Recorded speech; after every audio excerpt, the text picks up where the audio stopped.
Man is rich in proportion to the number of the things he can afford to let alone. Henry David Thoreau. Now, think about it for a second. This quote isn't talking about money, it's talking about freedom, about choice. True wealth isn't always about having more, it's often about needing less. When you're not a prisoner to material desires, stress, toxic people, or a packed schedule, you experience a deeper kind of richness, one that Sahil Bloom explores in his concept of five types of wealth. Welcome back to Bilal Hamza's YouTube channel, where we dive deep into mindset, success, and the art of living a meaningful life. I'm your host, Hamza, and today's episode might just shift your entire view on what it means to be truly rich. In this episode, we are going beyond dollars or bank accounts.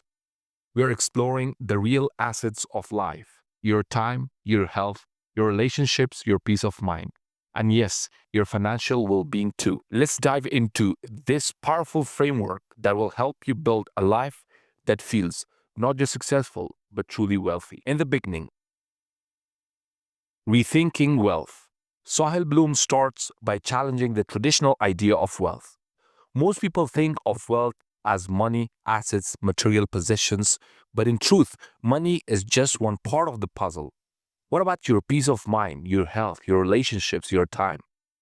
According to Bloom, true wealth comes in five forms. 1. Time wealth. 2. Social wealth. 3. Mental wealth. 4. Physical wealth. 5. Financial wealth. Let's break each of them down, not just to understand them, but to learn how to build them. The first one, time wealth, the wealth you can't buy back. Time is the most precious asset we have. Unlike money, once it's spent, it never returns. Time wealth is about having control over your time, doing what you love when you want, with the people you choose. The key points are: time is finite. Everyone gets 24 hours, but not everyone spends them well. Freedom of time means you're not enslaved by a job, a routine, or toxic obligations. Prioritization. It's not about being busy, it's about being intentional. Ask yourself, are you living every day with purpose? Or are you on autopilot, just going through the motions? Having time wealth means you say no to things that don't matter so you can say yes to the things that do matter. One practical step could be: audit your calendar for a week. What are you doing that drains you? What gives you energy? Second type of wealth is social wealth, who you surround yourself with. Social wealth is about richness of your relationships, not just how many people you know, but the quality of those connections. The key points are: depth over breadth. A few loyal friends are more valuable than 500 shallow connections. Community and trust, being part of something bigger than yourself. Reputation and respect, earned through integrity and contribution. We are social creators. A lonely millionaire is still poor in this area. In contrast, someone with no money but a strong support network may feel truly rich. Evaluate your social wealth with this question: if you disappear tomorrow, who would miss you and why?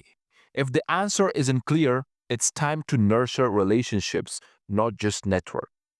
The simple action you can take is: start sending gratitude text once a day to people you care about. It deepens bonds, costs nothing, and builds immense value. Mental wealth, peace, purpose, and growth. Mental wealth is about your internal world, your mindset, emotions, and sense of purpose. In today's fast paced world, mental peace is rare. That's why it's wealth.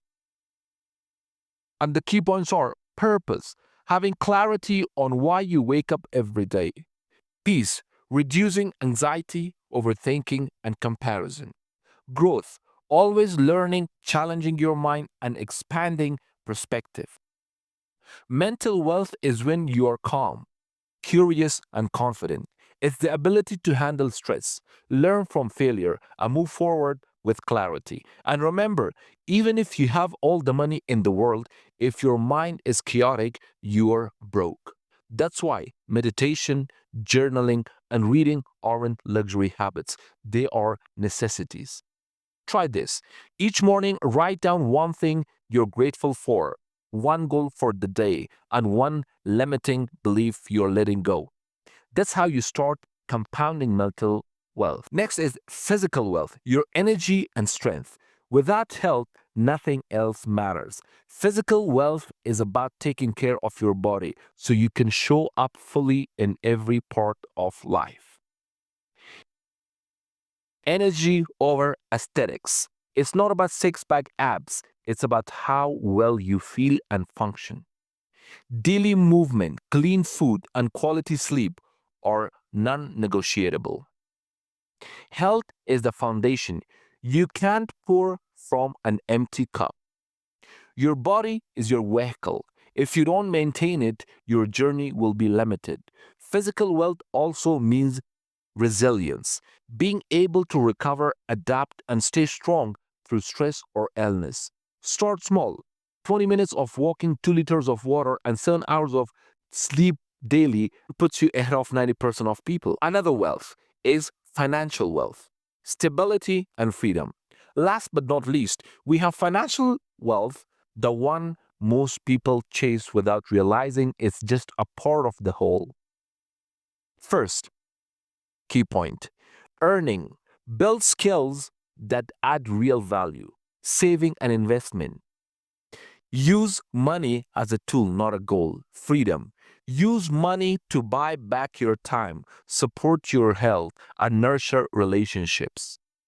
Financial wealth matters not for flashy stuff, but for option it gives you.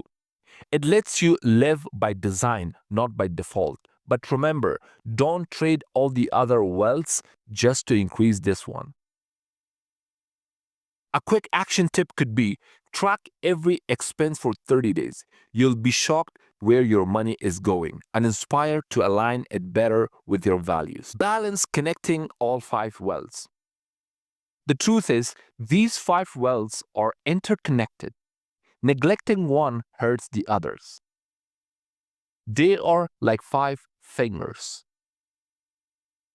A burned out millionaire, no time wealth, or has no physical wealth is poor in life. A healthy person with no money can't build security or buy opportunities. A smart, successful person with no deep relationships lives lonely. Balance doesn't mean equal effort in all areas every day. It means being aware of what's missing and adjusting.